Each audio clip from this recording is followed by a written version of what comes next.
What if one of the reasons you feel like nobody really understands you is because you're not actually telling them what you need?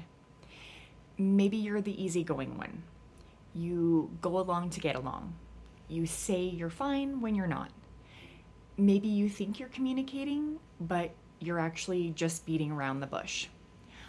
Or maybe you clam up completely and never express what you're thinking or feeling. And eventually, you become angry or frustrated, maybe annoyed, resentful, maybe even sad because it feels like nobody gets you. Nobody knows what you want or need, but have you actually told them? Hi, I'm Mel, spiritual coach, numerologist, and pattern reader.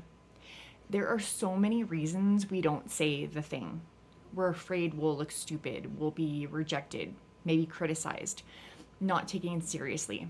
Maybe we're afraid we won't be accepted. Or maybe we don't want to hurt another person's feelings. So we don't actually say what we need to say. And this is a big struggle I see with people who have threes in their numerology chart, which is interesting because in numerology, the three is known as the master communicator.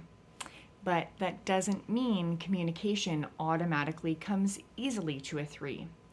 It's something that they're here to learn, to master. Words have tremendous power, and the three is learning how to wield that power. But I've seen threes completely shut down and not communicate at all. And I've seen the opposite: sarcasm, inappropriate humor, the person who talks but never really says anything at all. And if you're a three who recognizes yourself in this, it doesn't mean that you're bad at being a three. This is part of the lesson that you're here to learn. But this isn't just for threes. A lot of people struggle with this because when you don't tell people how you feel, what you want, or what you need, you're not giving them the opportunity to actually understand you. That doesn't mean you're always going to get the response that you want, because you can't control how someone receives what you're telling them, but you can learn how to use your voice. And a part of what is knowing, and this is a part of what is knowing when something needs to be said and when it doesn't.